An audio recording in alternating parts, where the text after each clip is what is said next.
In today's video, I'm going to teach you how to create a personal access token in Supabase. By the end, you'll have a token you can use with the Supabase CLI, automation, or integrations, and you'll know how to handle it safely. First, open your browser and head to supabase.com.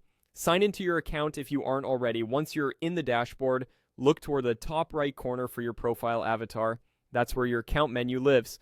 Click that profile icon to open the menu. From the menu, choose Account Preferences. This takes you to your account settings page where you manage things tied to your user profile rather than a specific project. On the left side, you'll see different sections. Find and click Access Tokens. This is the dedicated area for creating and managing personal access tokens associated with your Supabase account. On the Access Tokens page, click Generate New Token. A dialog will appear asking for a few details before creating the token. Start by entering a token name.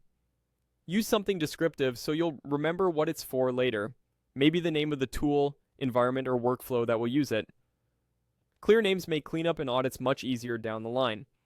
Next, set the expiration.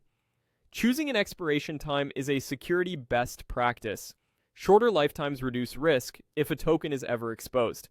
Pick a duration that fits your use case, for example, a brief expiration for testing or a longer one for a stable CI job. If you're unsure, lean towards shorter and plan to regenerate when needed. When you're happy with the name and expiry, click Generate Token. Supabase will create the token and display it once. This is important. Copy it immediately and store it somewhere secure, such as a password manager or your CIAC/CD secret store. Treat this like a password. Anyone with it can act on your behalf where it's used. For your safety, avoid sharing it in code, screenshots, or public repositories. If you ever suspect it's been exposed, return to this access tokens page and revoke it, then generate a fresh one. That's it. You navigated to your account settings, opened the access tokens section, generated a new token, named it clearly, chose an expiration that matches your needs, and created it securely. Use this token wherever a Supabase personal access token is required and keep it safe.